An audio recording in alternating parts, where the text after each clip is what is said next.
एक लंबी गहरी सांस अंदर लीजिए और बाहर छोड़िए। कभी सोचा है कि ये जो इतना आसान सा काम लगता है सांस लेना, वो असल में हमारे अंदर की एक कितनी जबरदस्त मशीन के वजह से मुमकिन हो पाता है? आज हम बात करेंगे हमारे फेफड़ों की, शरीर का वो अकेला अंग जो बाहरी दुनिया से सीधे जुड़ा है। चलिए इस कमाल के सिस्टम को थोड़ा और करीब से जानते हैं। तो चलिए कुछ हैरान कर देने वाले आंकड़ों से शुरू करते हैं। जब हम बस एक सांस लेते हैं ना, तो उसमें पता है कितने? करीब 50 करोड़ ऑक्सीजन के मॉलिक्यूल्स होते हैं। 50 करोड़!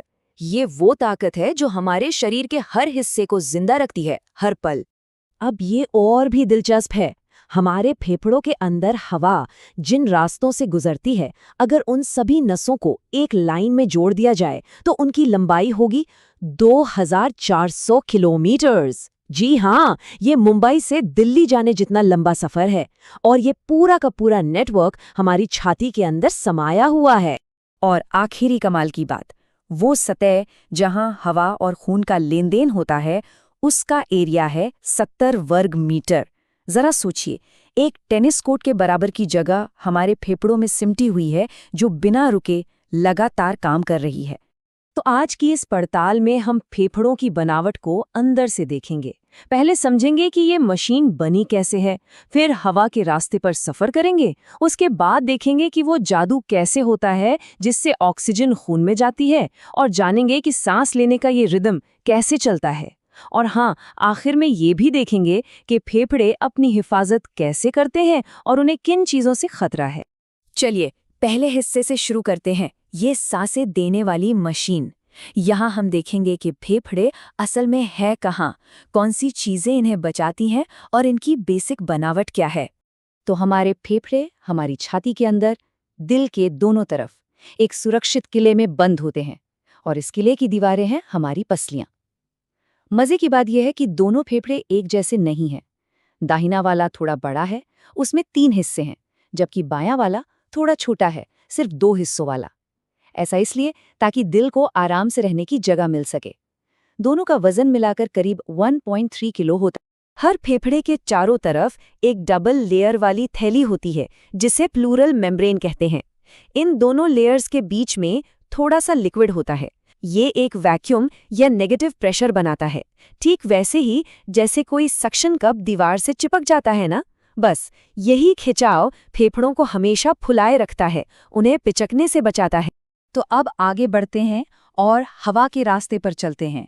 ये एक सफर है एक ऐसे पेड़ की जड़ों में जिसकी शाखाएं 16 बार बढ़ती हैं। तो ये हाईवे शुरू होता है हमारी सांस की नली यानी ट्रेकिया से। वहां से हवा 2 बड़ी शाखाओं यानी ब्रोंकाई में बढ़ जाती है।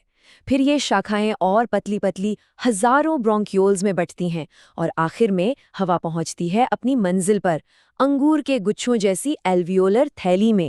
और जैसा कि हमने पहले भी जिक्र किया, ये पूरा नेटवर्क 2400 किलोमीटर लंबा है। ये सोचना ही कितना हैरतअंगेज है कि हमारे अंदर इतना पेचीदा सिस्टम बना हुआ है, सिर्फ हवा को सही जगह पहुंचाने के लिए। अब हम उस जगह पहुंच गए हैं जहां असली जादू होता है, गैस एक्सचेंज का चमत्कार। ये वो पॉइंट है जहां ताज़ा हवा हमारे खून से मिलती है। ये पूरा लेन देन एक बहुत ही सिंपल से नियम पर काम करता है, प्रेशर का फर्क। देखिए, फेफड़ों की हवा में ऑक्सीजन का प्रेशर बहुत ज्यादा होता है, करीब 104 यूनिट्स, और जो खून वहां पहुंचता है उसमें ये सिर्फ 40 होता है। तो क्या होगा? कोई भी चीज हमेशा ज्यादा प्रेशर से कम प्रेशर की तरफ भागती है। बस ऑक्सीजन फौरन दौड़कर खून में चली जाती है और कार्बन डाइऑक्साइड के साथ इसका ठीक उल्टा होता है। और ये सारा कमाल होता है एक बहुत ही पतली दीवार के आर पार, जिसे ब्लड एयर बैरियर कहते हैं। इसकी मोटाई सिर्फ 0.2 माइक्रोमीटर होती है, मतलब हमारे एक बाल से भी 50 गुना ज्यादा पतला। इसकी वजह से ही गैसें इतनी तेजी से और आसानी से आ जा सकती हैं। अच्छा, ये तो हुई अंदर की बात, पर ये हवा अंदर बाहर जाती कैसे है? अब हम सांस लेने के मैकेनिकल प्रोसेस यानी इसकी लय को समझेंगे। कैसे हमारा शरीर हवा को अंदर खींचता है और फिर उसे बाहर छोड़ता है। सांस अंदर लेना एक एक्टिव काम है। इसमें ताकत लगती है। हमारा डायाफ्राम सिकुड़कर नीचे जाता है, पसलियों की मांसपेशियां उन्हें ऊपर और बाहर की तरफ खींचती हैं। इससे छाती के अंदर जगह बढ़ जाती है, फेफड़ों में प्रेशर कम हो जाता है और बाहर की हवा उस खाली जगह को भरने के लिए तेजी से अंदर आ जाती है। और सांस छोड़ना वो ज्यादातर बस एक आराम का प्रोसेस है। डायफ्राम और पसलियों की मांसपेशियां ढीली पड़ जाती हैं। फेफड़े, जो रबर बैंड की तरह लचीले होते हैं, अपने असली साइज में वापस सिकुड़ जाते हैं। इससे छाती में जगह कम होती है और हवा अपने आप बाहर निकल जाती है। अब बात करते हैं फेफड़ों की सुरक्षा की। वो कौन से सिपाही हैं जो इनकी रक्षा करते हैं और वो कौन से दुश्मन हैं जिनका इन्हें सामना करना पड़ता है? आइए देखते हैं। फेफड़ों के पास अपनी एक कमाल की क्लीनिंग टीम है। पहला है म्यूकोसिलियरी एक्सकलेटर। ये बलगम और छोटे छोटे बालों वाला एक कन्वेयर बेल्ट है जो धूल मिट्टी को फंसाकर बाहर निकालता है। फिर है खांसी, जो किसी भी बड़ी रुकावट को जोर से बाहर फेंकती है।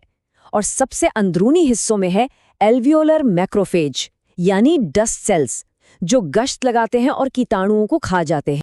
लेकिन जब ये सुरक्षा कवच कमजोर पड़ जाता है तो लंग कैंसर जैसी बीमारियां घर कर सकती हैं। इसके 2 मुख्य प्रकार हैं, नॉन स्मॉल सेल, जो 85% मामलों में पाया जाता है, और स्मॉल सेल, जो बाकी 15% मामलों में होता है, और ये ज्यादा तेजी से फैलता है। अच्छा डॉक्टर, ये कैसे पता लगाते हैं कि फेफड़े ठीक से काम कर रहे हैं या नहीं? इसके लिए एक बड़ा कॉमन टेस्ट होता है। इसमें देखा जाता है कि जोर से सांस छोड़ने पर पहले 1 सेकंड में कुल हवा का कितना हिस्सा बाहर निकलता है। इसे FE1/FVC रेशियो कहते हैं। एक सेहतमंद फेफड़ा 70% से ज्यादा हवा पहले सेकंड में ही बाहर फेंक देता है। लेकिन अगर ये रेशियो कम है तो मतलब कहीं ना कहीं हवा के रास्ते में रुकावट है, जैसे अस्थमा में होता है। हमारे फेफड़े बिना थके हर मिनट करीब 16 बार ये चमत्कार करते हैं। ये हमें जिंदगी के सबसे जरूरी और गहरे काम से जोड़ते हैं।